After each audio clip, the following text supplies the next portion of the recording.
On the 17th of October, the Holy Church commemorates the translation and disposition of the relics of holy and righteous Lazarus. Lazarus of Bethany, the righteous and holy man, was a friend of the Messiah. Find it in the book of John, chapter 11, verse 11. Lazarus had two sisters, Martha and Mary. Find that in the book of Luke, chapter 10, verse 38-42. He was a worthy man who had fallen sick and died. The Lord raised up Lazarus, who had been in the tomb for 4 days. Find this story in the book of John, chapter 11. The chief priests took counsel how they might put Lazarus to death, because by reason of him many of the Jews were going away and were believing in Jesus. That is found in the book of John, chapter 12, verse 11. And after the resurrection of Jesus, Lazarus found refuge in Cyprus, where there was teaching the faith of the Christ. Afterwards, he was consecrated as a bishop of the city of Kition, or Larnaca, by the holy apostles.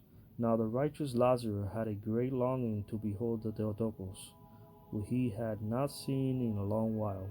However, he dared not enter Jerusalem for the fear of the Jews, who still sought him.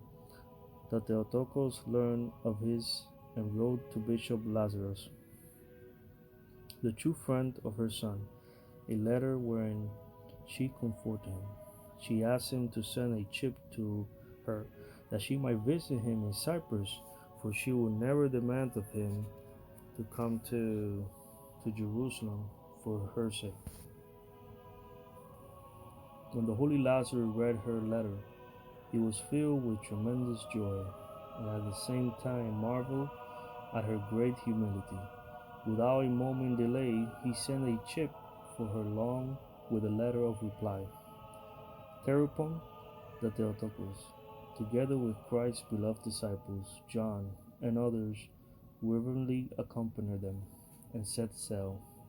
It is said that she had sued Lazarus and Opophrium, a bishop's stole, Paul, with epanikia cuffs, and that she wished to present him to him personally. The year was 852 A.D.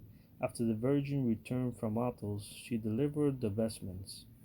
Then, having lived a God-pleasing conduct of life, 30 years after his return to life, righteous Lazarus again died.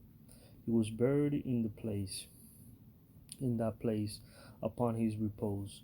He was laid in a marble sarcophagus with the inscription written in a foreign language: Lazarus, the fourth day dead, and friend of Christ. He worked many miracles and wonders at his triumph.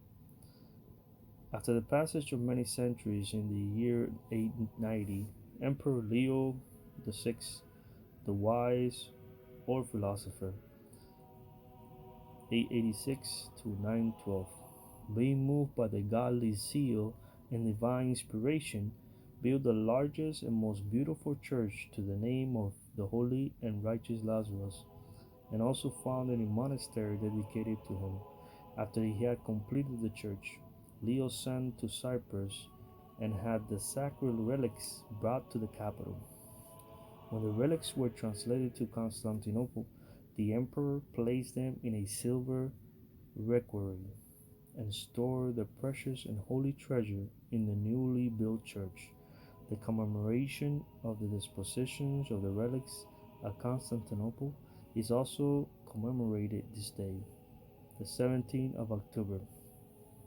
The commemoration of this transfer is also celebrated on the 4th of May, together as synexes with the transfer of the relics of the equal to Apostle Mary Magdalene, which took place in 890 during the Leo reign. Her relics were deposited into the emperor recently constructed monastery, which also celebrated its consecration that same day. Amen.